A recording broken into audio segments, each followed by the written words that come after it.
Hi, I'm Lou Eisen. Welcome to Ring Talk. I want to thank my producer, Eric Boyce, here for getting those great pictures of Jack Skelly and George Dixon. The fight we're talking about happened I believe it was September 6th, 1892. I just made a point. Yeah, it was September 6th, 1892. And that's important because it was a 3-day tournament in New Orleans. So the first day, September 5th, was lightweight champ Jack McAuliffe, who retired undefeated, who beat Billy Meyer, and then George Dixon beats Jack Skelly, excuse me. And then, of course, the famous fight on the 7th was James J. Corbett knocking out John O'Sullivan to win the world heavyweight title. Now, one of the interesting things about this, of course, was this was the first time in New Orleans, and one of the first times in the Deep South since the Civil War ended 27 years earlier that a black man, George Dixon, fought a white man. And that was always a dicey proposition, even in the 20s and 30s and beyond, because the crowd was full of Southerners. In the South, obviously, there'd be Southerners who else would there be, but Southerners with Confederacy leanings. And, Dixon in the fight with Skelly and in most of his fights, and Joe Gans went through this, and Barbados Joe Walcott. And I have a picture of them I'm going to show you in a sec. This is George Dixon. This is a fabulous book written by my friend Jason Winders. And he's Canadian. He was from Africville. And he was born July 29th, 1870. His parents were Charles and Maria Dixon. He had many siblings. Died very young, unfortunately. He was, people ask me, he's probably the greatest fighter that ever lived. Period. End of sentence. He was the greatest Canadian fighter. And of course, the problem with that question is people asking are in their 30s or 20s or 40s, and they don't know from earlier. So what's amazing about George Dixon was he had over 800 fights. And you're looking at me saying, well, that's not possible. You're making that up. But it's true. Now, unfortunately, BoxRec, which does a great job, has listed as 66 wins, 36 KOs, 30 losses, 57 draws. That's of fights that they could actually see in the newspaper where there were accounts of the fight. Dixon had over 800 fights. And for years, he claimed he had over 800 fights, and other people said that knew him. And people in the 30s, 40s, up to today said, well, where are they then? You couldn't have had them, if he made them up, then it doesn't count. And obviously, and if they did happen, where are they? I found them by accident. I didn't go to a book or some old museum or library and go, oh, here they are. During his career, Dixon would fight, and he had to make money constantly. So he had the official fights to defend the bantamweight featherweight title. This is what I should mention. I've been remiss in this off the top. Dixon was the first black man ever to win a undisputed world boxing title. And he was Canadian, and Canada Post won't issue a stamp in his honor because they don't think he's worth it. That's pathetic. And you know what? The American Postal Service will do it before we do it. And he deserves that. So does George Godfrey and George Budge Byers. And these are 3 black men who were champions and have been ignored and forgotten mostly in their own country. There's a George Dixon Center in Halifax, but people walk by it and think he was some famous boxer or athlete. He was more than some famous boxer. He was the most famous black man and one of the most famous men on earth from 1890 until he died in January of 1908. So Dixon held first black man to hold the world bantamweight title, lose it, regain it. First black man to hold the world featherweight title, lost it, regained it. He invented the heavy bag. He invented shadow boxing. He was the first boxer to box in front of a mirror all the time, so he knew how he appeared to his opponents. He could figure out his own weaknesses and correct them. He wasn't the first boxer to run long distances, but he was the first boxer to run long distances in training and intersperse it with sprints. So he'd run 3 to 5 miles, stop, and then he'd start running sprints for half an hour, stop, run another 2, 3 miles, and then run sprints and then run some more. Because he knew that in a fight, you're looking for spots, and then there's those quick moments of action where it all heats up. And at other times, you're looking for spots to pick your shots. So Dixon is born in Halifax. Dixon's background is very interesting. Dixon, and I love George Dixon. And if you're a Canadian, I mean, this man, it's Black History Month. Every month should be Black History Month. Dixon should be taught in schools. No Canadian in this country, from the time they're born to the time they die, should grow up ever without knowing who this man is. He is immortal in boxing circles. So his great-grandfather comes to the United States in 1813. That's significant. That's the War of 1812 between Britain and the United States. Canada's not a country then. It's called Canada by the First Nations people, and it's a word meaning small village. However, his great-grandparents are slaves. And so what they do is they make a deal with the British. Now, I should have, but I didn't. In my friend Jason Winder's book, he has the name of the actual ship they came up on, the British ship. So what happened, and you can tell I'm excited about this. So his grandparents make a deal.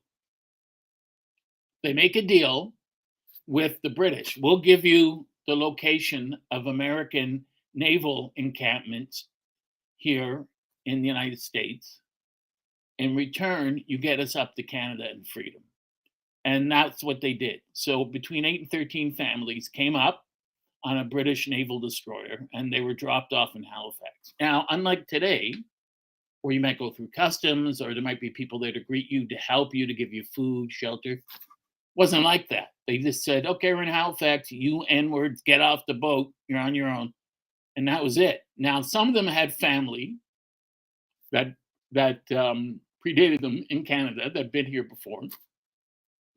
And they got help from other members of the close-knit Black community. But for a large part, a lot of them, like Dixon's grandfather, had to go and, get a plot of land, build his own house, build the latrine, find work, and feed his family with himself, by himself, hunting and that, while his wife looked after the kids. And, Dixon's father, Charles, was born, and then later on, Dixon's born in 1870. Now, Dixon himself, the racism in Canada then was as vicious as it was in the United States. You have to remember, Dixon was born 5 years after the Civil War ended. So the racism down there was no different than the racism here. Slavery had ended in Canada officially in the early 1800s, I think around 1812, but unofficially in the 1780s, 1790s. Most of the slaves in Canada were held in Quebec, but Dixon's family was free.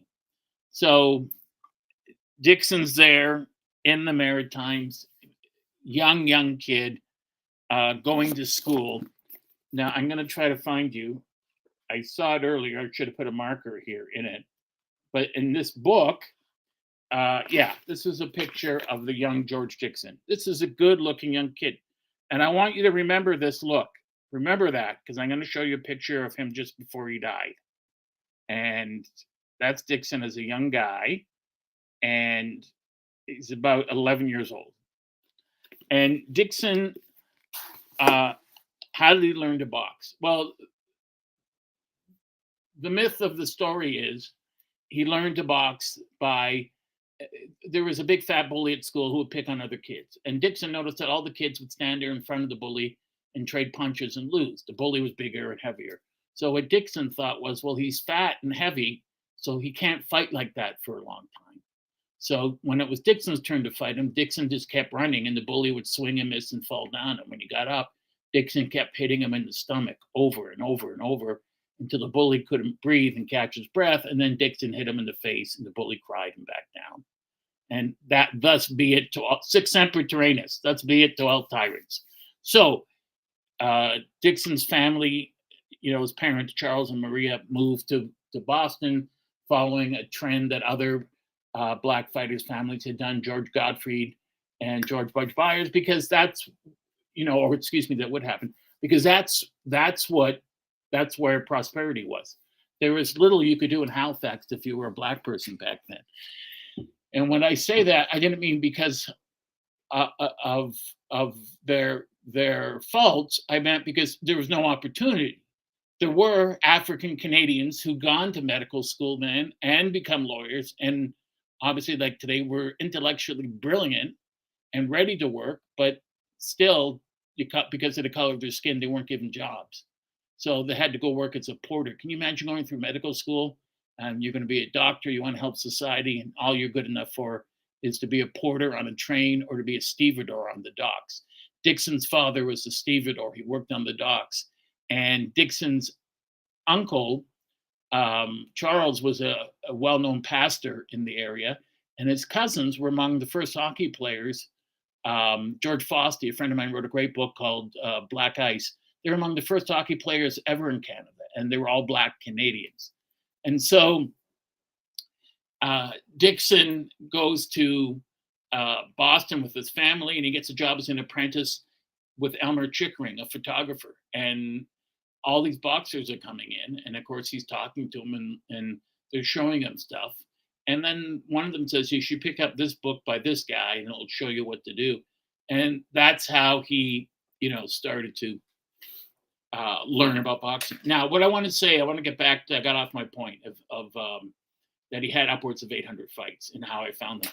You'll see photos of Dixon where he has the regular fights, and it's in the newspaper. And then you'll see these other photos of these arenas, and the arena will say, George Dixon, world champion, takes on 4 people tonight. There's a lot of those photos around, and a lot of times it'll mention that in local newspapers in different hamlets all throughout the United States. Fights 4 guys, 4 rounds each, or 6 rounds each. Now, he didn't fight 6 rounds each because these weren't skilled professionals. These were local toughs. And so he knocked them out within 1 or 2 rounds. It was easy work for him. But when in a career that went almost 20 years, and you look at him doing that, 4 fights a night, let's say 150 times a year, that's 200 fights.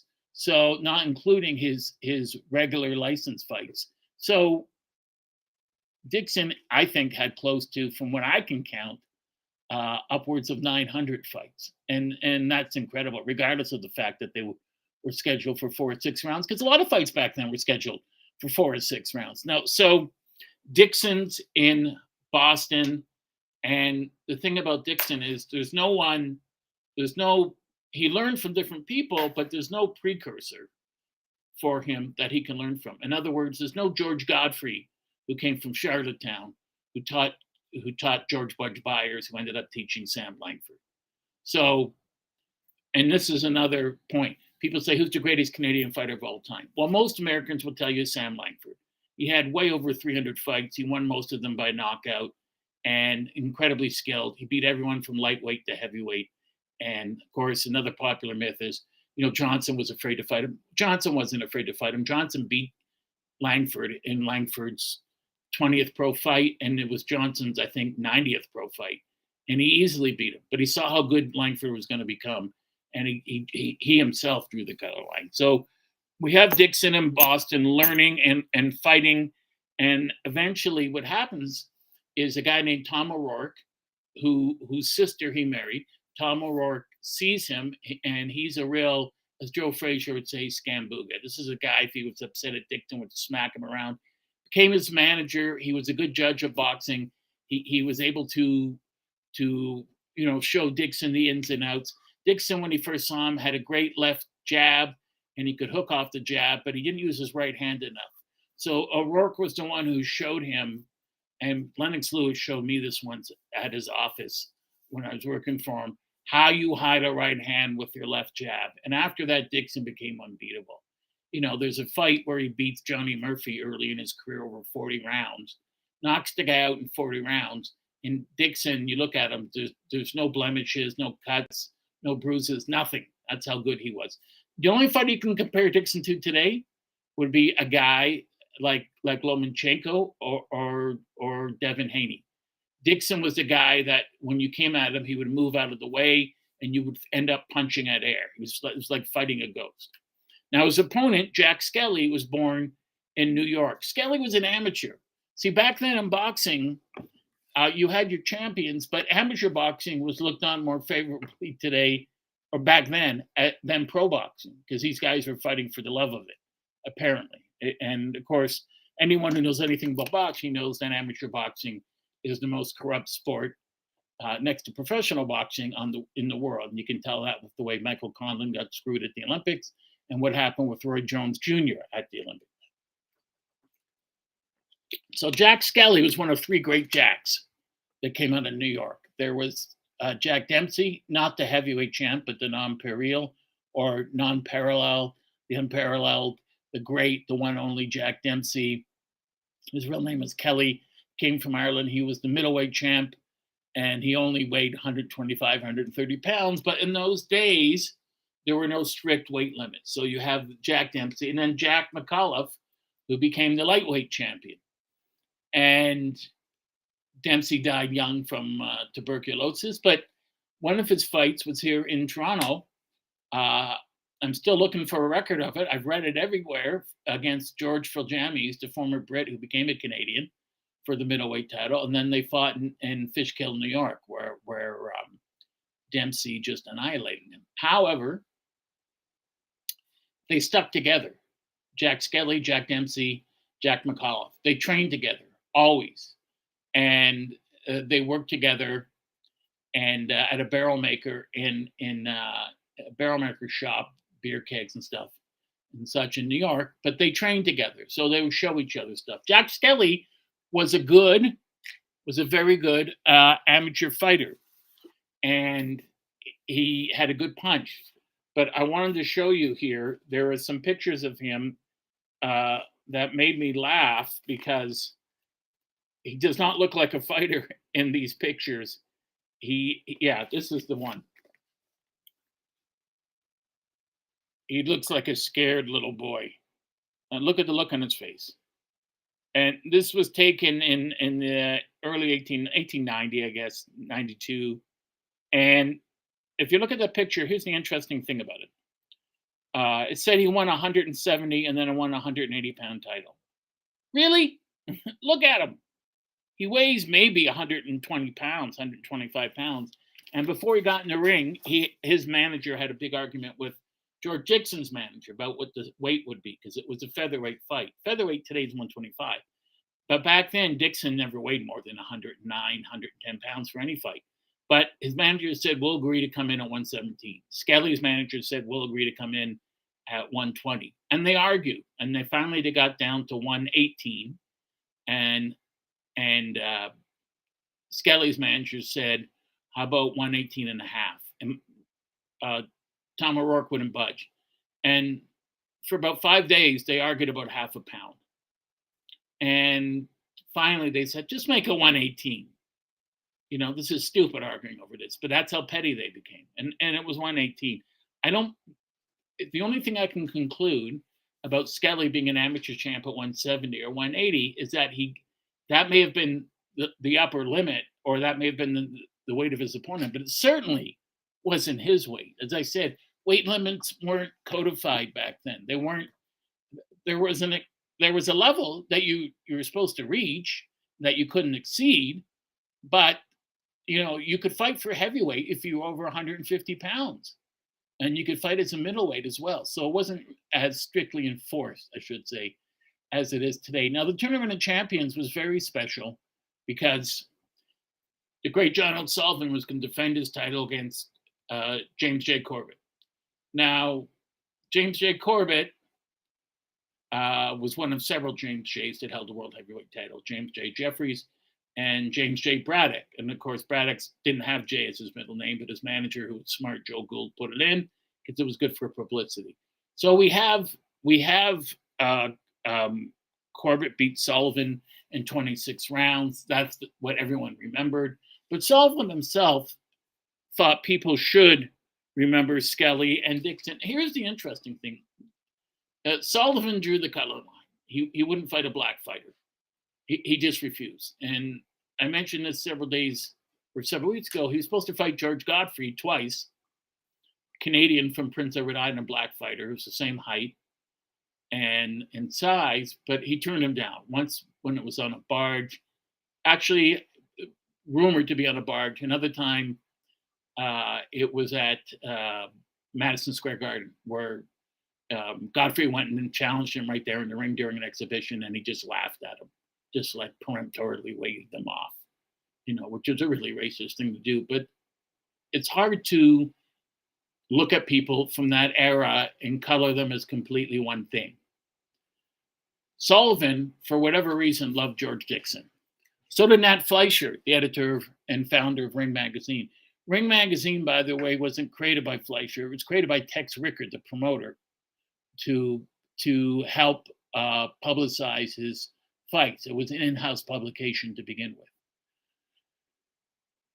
So Sullivan liked Dixon, and Fleischer loved Dixon and saw him fight. And the reason a lot of people liked him is they said it's because he was what African Canadians and Americans called high yellow, very light-skinned black person.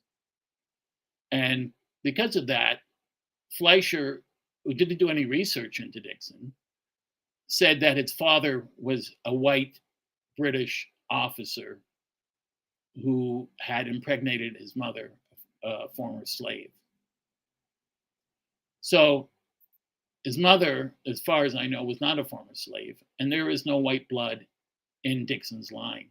I've spoken with the author Jason Winters about this, and we traced his line back, to the very early 1800s, late 1700s. There is no white blood in Dixon's line. Blood is blood, of course, but in other words, there's no difference. But there's no white people in Dixon's line, and Dixon was a black man, but the racism of the time dictated, they said that because he was a lighter-skinned black man, he was smarter in the ring and he was more respected.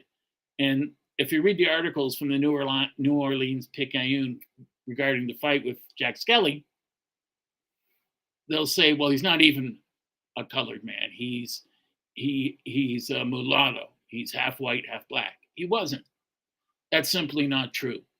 But that's a racist belief perpetuated by Nat Fleischer. Now, Dixon was always hesitant to talk about his background. And he published a book, by the way, which my friend Jason found a copy of and photocopied and sent to me, called The Lesson in Boxing. Everyone in the world's looking for it. There may be one, other than the copy found at the University of Windsor, an original copy in pristine condition. We don't know how many other copies there are in the world. There may be one or two more copies. But Dixon's just in the book writes about boxing, and he's showing you everything, all his moves. And he's talking about growing up in Halifax and moving to Boston. He does it briefly, and he doesn't like talking about personal things. He thought, and he had a point that was off limits, but he said he was born in Halifax, Nova Scotia, in a place called Africville. Africville wasn't fully recognized because no town in Nova Scotia at that time, or Canada, would be, unless they had a church, which came about the Episcopal Church came about in 1849 in Africville, and a relative of Dixon's was the pastor there, Charles Dixon, and Dixon. At that point, Africville became recognized as a city officially in Nova Scotia. The problem, of course, was because it was black people there. Not the problem, the racism that endured at that time and was endemic to that time. The city thought, well, they're African Canadian, who cares? So we're going to have the town's sewage dump beside that Africville. We're going to put the slaughterhouse there. So the smells were terrible, even though the African Canadians then said, hey, we're abiding by the law. We're citizens here too. We're not breaking the law. We're not treating anyone poorly. We're kind to everyone. They didn't care. They got treated horrifically. So Dixon's father saw this, his mother saw this, and they said, we got to get to the United States. So it's believed Dixon went to the United States when he was around 11 or 12.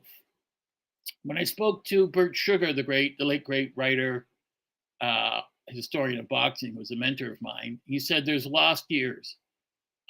There's years between 11 and 14 where we don't exactly know what happened or where he was, but they pick it up when he was 13, 14 in Boston, living with his family, and he's growing up.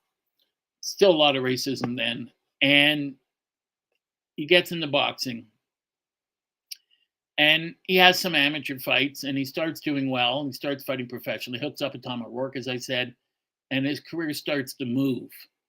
He starts beating good fighters along the way. He won several titles, and when you look at the titles that he won, back then they were called paperweight because he only weighed 105 pounds. Dixon was just 5'3". He was a tiny guy, and he was tremendously skilled. So when you read about him fighting, a lot of the fights, like with Nunk Wallace, went 70 rounds their first fight, and Dixon won. He fought him again, and no, I think actually that was a draw. Dixon fought him again and knocked him out in 40 rounds. So these were long fights, and not necessarily 3-minute rounds. Sometimes they were fought under London prize ring rules where a knockdown ended the round, but a lot of them were 3-minute rounds. Fights went for 2-3 hours. And Dixon was in incredible condition. And this was a guy that did thousands of sit-ups a day, every day, thousands of push-ups a day, every day, chin-ups, didn't drink at the beginning, didn't smoke, didn't eat sweets, just healthy vegetables, healthy food, and treated his body like a temple. In time, that ended when he started getting screwed big time for money. Problem with Dixon was Dixon loved action. He loved to gamble. And he would lose a lot of his money gambling, which is what led to his wife leaving him. He ended up becoming an alcoholic, which is quite sad, and in the end died penniless. And the only person who helped him, of course, was John L. Sullivan, which is rather ironic. So one of the things I wanted to show you here, I showed you the picture of Dixon before the Skelly fight, when he was about 11. Now here's a picture that I marked. I want to show you. I have it in another book in a bigger version. I couldn't find the other book. It's one of the problems of having so many boxing books. This is a picture here. Whoops, sorry. This is, okay, Dixon's in the white hat. So I'm on the wrong page. Sorry, this is goofy. Anyways, Dixon's in the right, Dixon's in, he's not on the page. He's gone, he's back. Okay, there's Dixon. Look at him, white hat. George Dixon beside him, sitting. Barbados Joe Walcott, beside him, Joe Gans. First 3 black champions ever.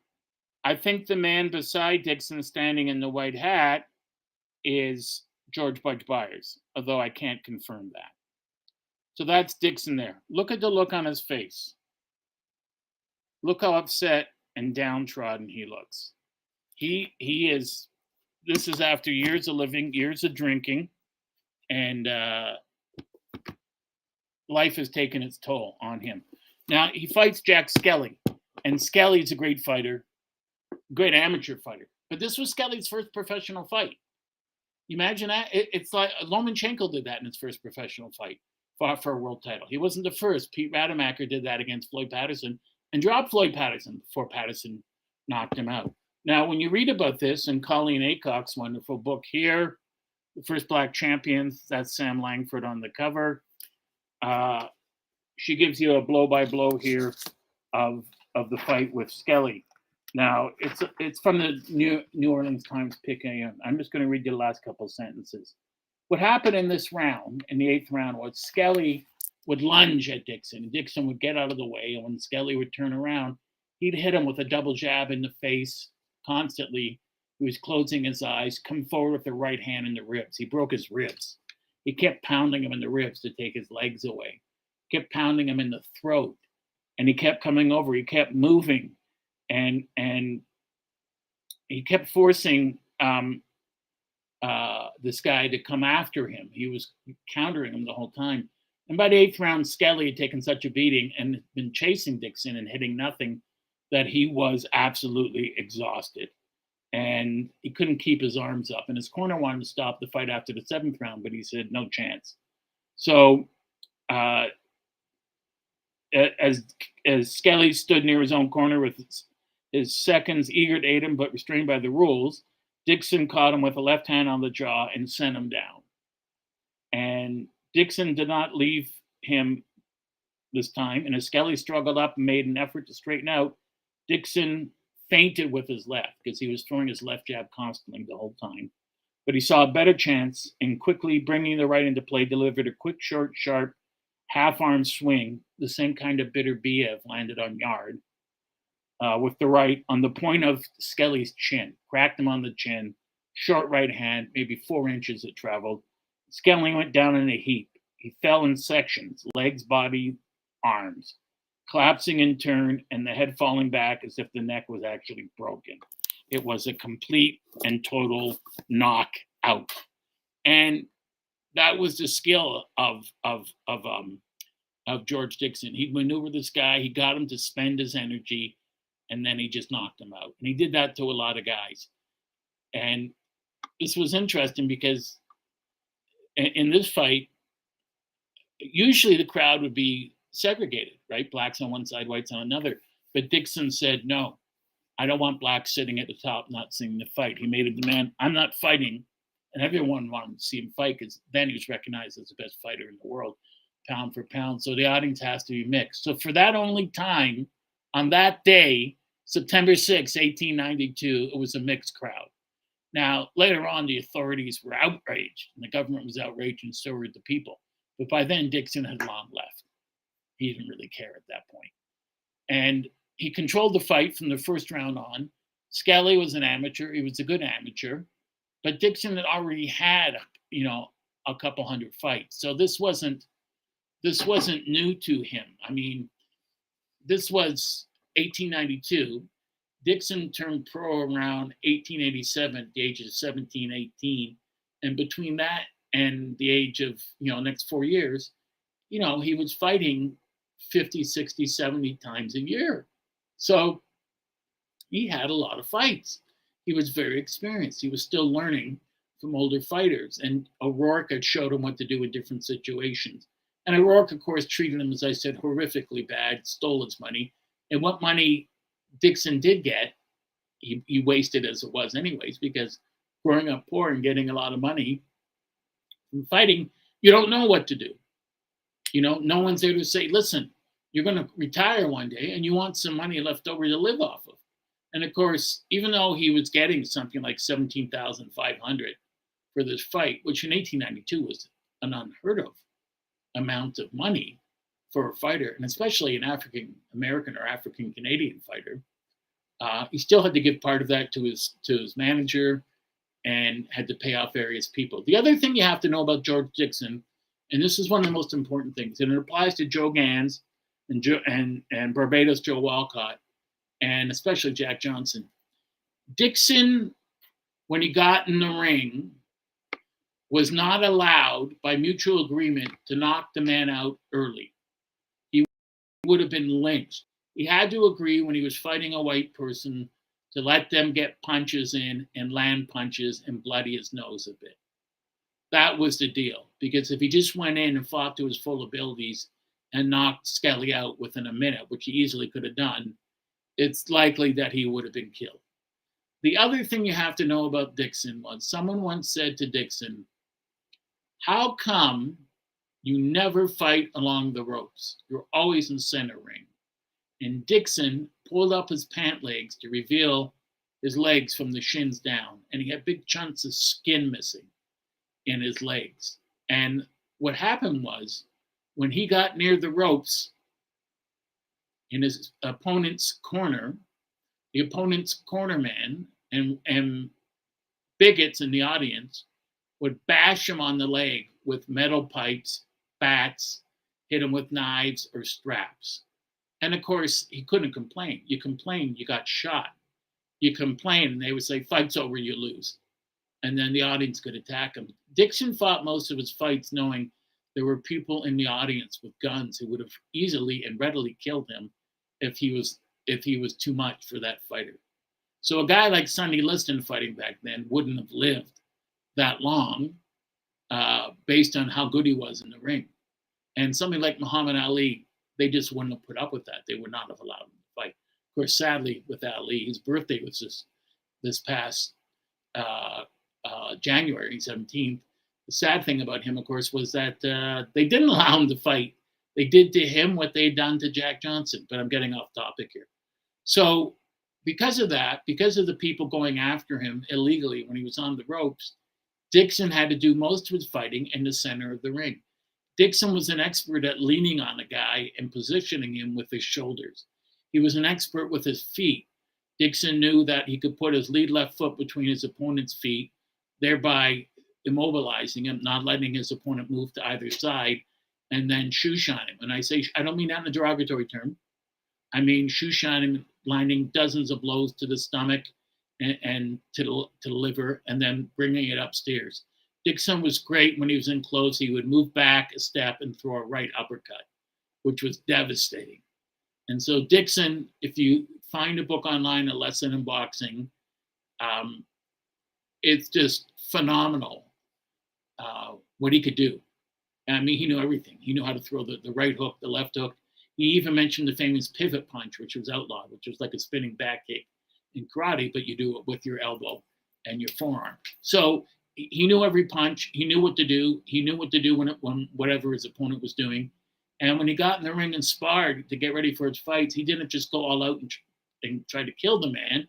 He would say, the guy I'm fighting does this, you do that. Let's work on this situation. Where he's going to try to pin me in the corner and hold me there with his arm, and I'm going to try to duck out. And he would do that. Dixon was one of the guys who, if he knew he was fighting someone, he would watch the guy for a long time if he knew he would eventually fight him and look at his flaws. And that's why he fought in front of a mirror to see what his opponent would be seeing. He knew Jack Skelly. He'd fought in several cards where it was a pro-am card, and Skelly fought in the amateur part, and he fought in the pro part. After their fight and after their careers, Skelly had 5 or 6 more fights and ended up winning 3 or 4 fights and losing several fights. Opened a restaurant and then opened a bar, which failed, became an actor, and that was a miserable venture for him. Trained boxers who were so-so, and eventually became a ring official, and he died in 1953. He was actually an alternate judge for the Jack Dempsey Jess Willard fight on July 4th, 1919.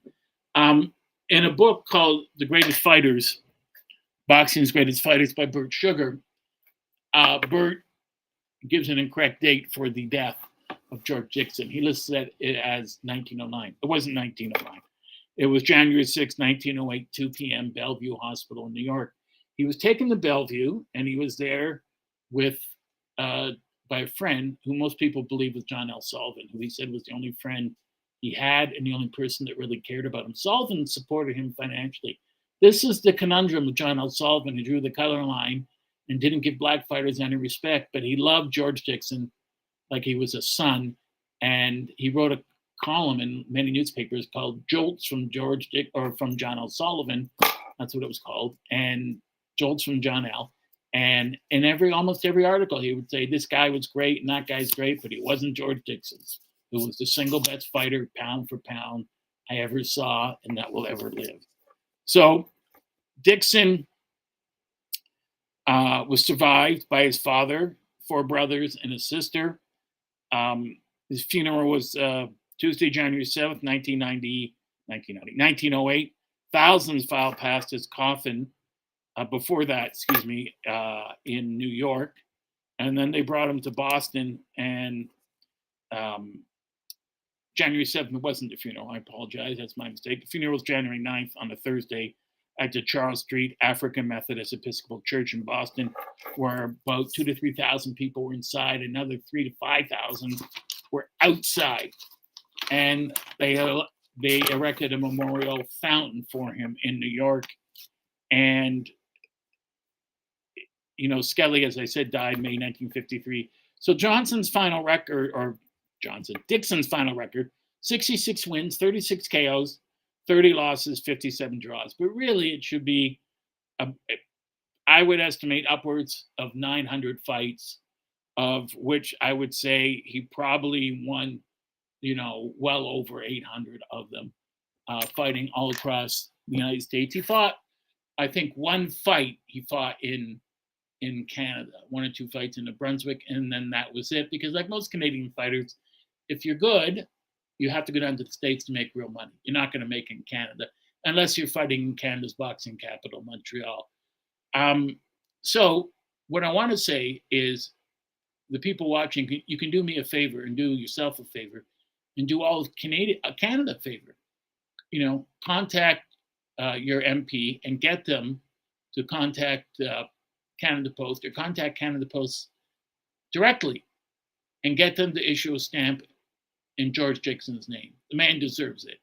First black man ever to be recognized as a world champion in boxing, undisputed world champion, paperweight, bantamweight, featherweight, lost the titles, regained them all, invented shadow boxing and the heavy bag. So this man has more firsts and more accomplishments than any other boxer that came after him. And I'll tell you something.